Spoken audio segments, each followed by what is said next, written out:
ሰላም ጤና ይስጥልን ተመልካቾቻችን ከአንከር ሚዲያ ዝግጅት ክፍል ያክብሮ ሰላምታችንን እናቀርባለን። በአማራ ክልል ባለፉት 2 ቀናትም የሉና ተጋድሎ ተጠናክሮ መካሄዱን የሚያሳዩ መረጃዎች ለአንከር ሚዲያ ደርሰውታል። በተለያዩ የአማራ ቀጠናዎች በሚደረጉ የሉና ተጋድሎዎች ከፍተኛ ድሎች እንደተመዘገቡ ነው መረጃዎች የሚያመለክቱት። አብይ አህመድ በቀጠናው ያሰማራው ሰራዊት ምድብ ቦታውን እየለቀቀ እንደሆነና የሚሊሻና የአድማ በታኝ በሚል የተሰለፉት ኃይሎችም በገፍ እጅ እየሰጡ እንዳለ ነው ከደረሰን መረጃ ለማወቅ የተቻለው።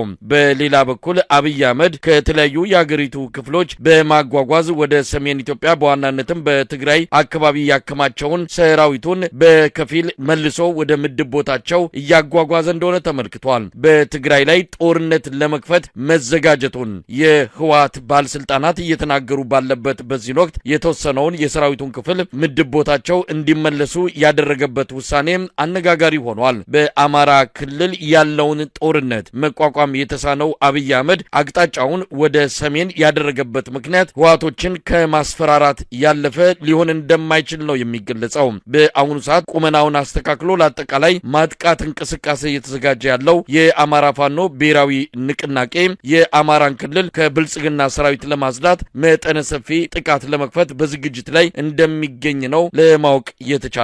ይህንና ሌሎች መረጃዎችን በማንሳት ከዘውትር ተሳታፊያችን ጋር ቆይታ አደርጋለሁ። እንግዲህ ብዙ ነገሮችን እናነሳለን። በተለያዩ የአማራ ክልል አካባቢዎች የተደረጉ ተጋድሎችን ጨምሮ የአብይ አህመድ አገዛዝ ምን እያደረገ ነው? ግራ የሚያጋቡ በአንድ በኩል ሰራዊቱን ይሰበስባል፣ በሌላ በኩል ደግሞ መልሶ የሚበትንበት እርምጃው ሰውየው ምንድነው የፈለገው? ጦርነት ነው ወይስ የማታለልና የማዘናጋት እርምጃዎችን በመጠቀም የስልጣን እድሜውን ለማራዘም እርምጃዎችን እየወሰደ ነው ያለው? ሌሎች ብዙ ነገሮችን ማንሳት ይቻላል። ለማንኛውም የምንጀምረው ከአማራ ክልል ወቅታዊ የህልውና ተጋድሎ ጋር በተያያዘ የደረሱትን መረጃዎች በማካፈል ይሆናል። ወደ አንተ ልምጣ።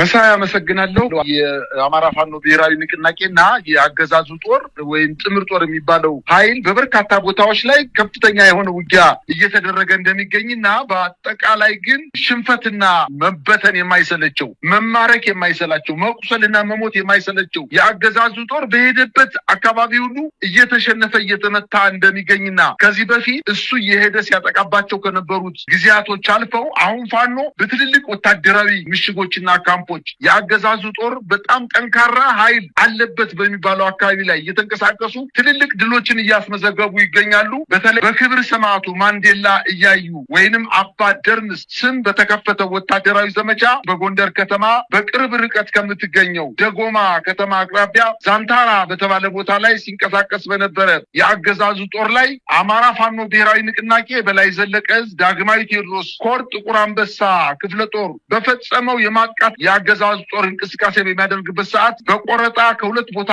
ላይ በማጥቃት ከ25 በላይ የአገዛዙ ጦር መደምሰስ መቻሉንና ይሄ ጦር ተበትኖ አብዛኛው በመሸት ላይ እንዳለ የፋኖ ኃይል በበርካታ ቦታ ላይ ቆረጣ አድርጎ ሲያጠቃቸው ወደ ገደል ገብተው እንዳለቁና ይህን ሰራዊት ከሙሉ ድምሰሳ ለማዳን ከደጎማ ከተማ ተጨማሪ ኃይል የላከው የአገዛዙ ጦር ሊከላከል የነበረው ኃይል በርካታ ቦታ ላይ ተቆርጦ ተደምስሷል። በተጨማሪ ከደጎማ በሌላ አቅጣጫ ዳሪያ በተባለ ቦታ ላይ የፋኖ ኃይሎች ጥቃት ከፍተው ከባድ ጉዳት አድርሰዋል። በርካታ የጦር መሳሪያዎችን ማርከዋል። በተደረገው ውጊያም 21 የአገዛዙ ጦር መደምሰስ መቻሉና ይሄንን ዳሪያ በተባለ ቦታ ላይ ማጥቃት ሰንዝሮ ትልቅ ድል ያገኘው የጎንደር የበጋሻው ክፍለ ጦር እንደሆነ ለማወቅ ተችሏል። እንግዲህ በዚሁ አካባቢ ከጎንደር ከተማ 20 እና 25 ኪሎ ሜትር ርቀት ላይ በሚገኙ አካባቢዎች ላይ የአገዛዙ ጦር አሁንም እንደለመደው በተለያየ አቅጣጫ የፋኖ ጠንካራ ይዞታዎችን ለማጥቃት እንቅስቃሴ ቢያደርግም የፋኖ ኃይሎች ግን አገዛዙ ጦር ሊያጠቃ ከሚችልበት ቦታ ሳይደርስ ቀድመው በመገኘትና በተለያየ የወታደራዊ ስልቶችን በመጠቀም በቆረጣ ስቦ በመምታት በማስከዳት ከፍተኛ ጉዳት እያደረሱበት እንደሚገኙ ነው ማወቅ ተቻለው። አሁን በአጠቃላይ በጎንደር ከተማ ዙሪያ በሚገኙ የወረዳ ከተሞች ቀበሌዎች የአገዛዙ ጦር ራሱን እየተከላከለ እንደሚገኝና በአንዳንድ ቦታዎችም ላይ የጦር ካምፑን እየለቀቀ እየሸሸ እንደሆነ ነው ለማወቅ የተቻለው። በሌላ አቅጣጫ በዛሬው ዕለት በፍላቂት ገረገራ የአገዛዙ ጦር ተከቦ ከባድ ጉዳት የደረሰበት ሲሆን በተደረገው ውጊያም 17 ጦር ተመቶ ወደ መቄት ከተማ መሸቱ ታውቋል። እንግዲህ ከ15 በላይ ክላሽንኮቭ በዚህ ውጊያ ለማማረክ ችሏል። ወታደራዊ ጠቀሜታቸው ከፍተኛ የሆኑ ስትራቴጂክ ቦታዎችንም መቆጣጠር ችለዋል። የሚኒሊክ ዕዝ የደጋው መብረቅ ኮር አንሻ ሰይድ ክፍለ ጦር በፍላቂት ገረገራ ከተማ በወሰዱት የማጥቃት እንቅስቃሴ የአገዛዝ ጦር መውጫ አጥቶ ራሱን በከፍተኛ ደረጃ መስዋዕትነት ከከፈለ በኋላ መቄት ከተማ አስክሬኑንና ቁስለኛውን ይዞ ለመመለስ ችሏል። በዚሁ አካባቢ አሁንም ውጊያዎች እየተደረጉ ሲሆን ንፋስ መውጫን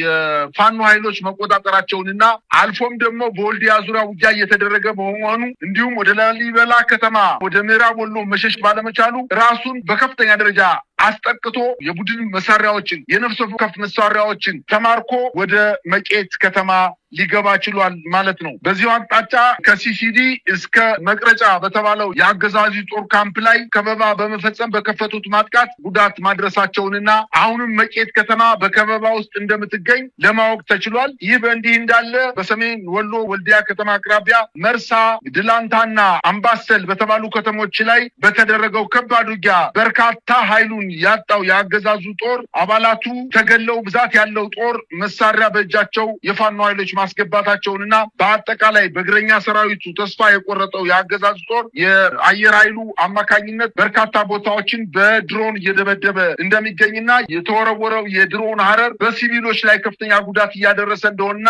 ለምሳሌ ከሰሞኑ በጎጃም ጃዊ በተባለው አካባቢ ላይ የፋኖ ኃይሎች ፈንድቃ ከተማ አካባቢ ሰፍሮ የሚገኘውን የአገዛዙ ጦር ከ150 በላይ የመከላከያ ሰራዊቱን ደምስሰው በርካታ የጦር መሳሪያዎችን በ10 ሺዎች የሚቆጠሩ ተተኳሾችን ቁስለኞችን እንዲሁ ትቶ አንጠባጥቦ የሄደበትን ውጊያ ማድረጉ ይታወቃል። ነገር ግን በዛ አካባቢ ውጊያ ከቆመ ከ5 እና ከ6 ቀን በላይ ቢሆነውም የፋኖ ኃይሎች ወደፊት ወደ ባህር ዳር ገስግሰው ቢመጡም በተለይ በጃዊ አካባቢ ቀዝቃዚት በተባለ ቦታ ላይ በገበያ ላይ በጣለው ድሮን አረር 9 የከተማው ነዋሪዎች ሲገደሉ ከ7 በላይ መቁሰላቸውን ለማወቅ ተችሏል። ይሄ የፋኖ ኃይሎች በቀጥታ በቪዲዮ ያሰራጩት ስለሆነ የቆሰሉትንም የሚሞቱትንም ሽማግሌዎች፣ ቄሶችን ጨምሮ በእርቅ ላይ የነበሩ የከተማው ነዋሪዎችን በድሮን በመምታት ከፍተኛ ጉዳት እንዳደረሰባቸው ነው ለማወቅ የተቻለው። በሌላ ዜና እንዲሁ የአማራ ፋኖ ብሔራዊ ንቅናቄ በሰሜን ሸዋ መኮይ ከተማ ላይ ሰፍሮ በነበረው የአገዛዙ ጦር ካምፕ ላይ በሌሊት በፈጸሙት ማጥቃት በርካታ